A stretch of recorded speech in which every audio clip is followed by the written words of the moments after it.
السلام علیکم ورحمۃ اللہ وبرکاتہ۔ دوستو، ایک حدیث جو حدیث قدسی کے نام سے مشہور ہے اور ہمارے تبلیغی حضرات ممبر پر کھڑے ہو کر عام مجمع کے اندر اس کو بہت بے باکی کے ساتھ بیان فرماتے ہیں۔ وہ حدیث یہ ہے کہ اللہ تبارک تعالیٰ فرماتے ہیں کہ میں تو ایک چھپا ہوا خزانہ تھا اور میں نے یہ چاہا کہ میں پہچانا جاؤں، اس لیے میں نے مخلوق کو پیدا کیا۔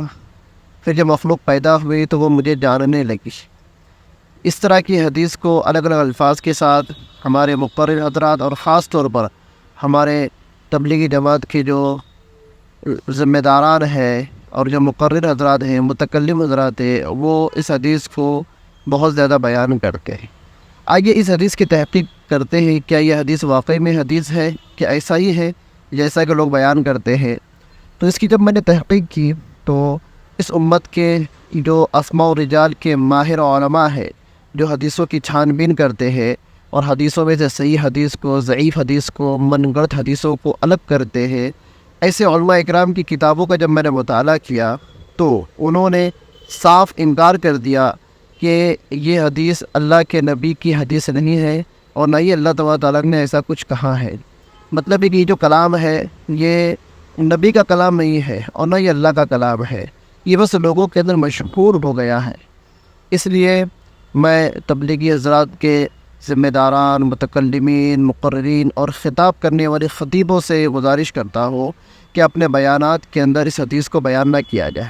بہت سارے علماء بھی اس حدیث کو بیان کرتے ہیں۔ حدیث کے الفاظ ہے: کنت کنزا لا اعرف فاحببت ان اعرف فخلقت خلقا فعرفتهم بی فعرفونی۔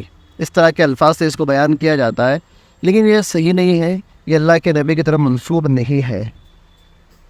اس کو اللہ کے نبی صلی اللہ علیہ وسلم کی طرف منسوب کرنا، اللہ کے نبی کی طرف جھوٹ کو منسوب کرنا ہے، لہٰذا اس سے احتراز کیا جائے۔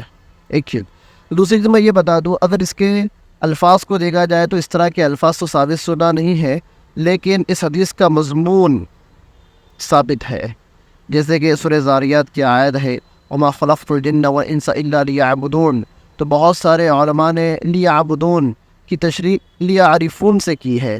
مطلب یہ کہ اللہ تعالیٰ فرماتے ہیں کہ میں نے جناتوں کو اور انسانوں کو محض اپنی عبادت کے لیے پیدا کیا ہے۔ اس کی تشریح میں وہ صرف فرماتے ہیں عبادت کا مطلب یہ ہے کہ اللہ تعالیٰ کی معرفت الہی کے لیے اللہ تبارک تعالیٰ نے انسانوں اور جناتوں کو پیدا کیا ہے۔ بہرحال یہ جو حدیث بیان کی جاتی ہے یہ حدیث تو نہیں ہے ان الفاظ کے ساتھ، لیکن اس کا جو معنی اور مطلب ہے یہ قرآن شریف سے ثابت ہے۔ تو اب سمجھیے مقرر حضرات کو کس طرح سے بیان کرنا چاہیے۔ مقرر حضرات کو قرآن شریف کی آیت وما خلقت الجن والانس الا لیعبدون کی تشریح کے اندر اس بات کو بیان کرنا چاہیے کہ اللہ تبارک و تعالیٰ نے مخلوق کو اپنی عبادت اور اپنی معرفت کے لیے پیدا فرمایا ہے۔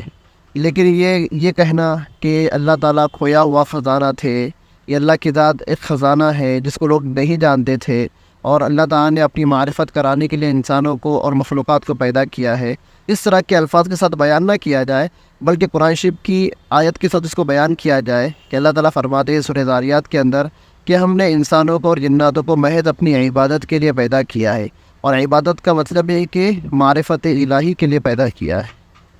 ھذا ما عندی ان اريد الا الاصلاح ما استطعت وما توفیقی الا باللہ۔ السلام علیکم ورحمۃ اللہ وبرکاتہ۔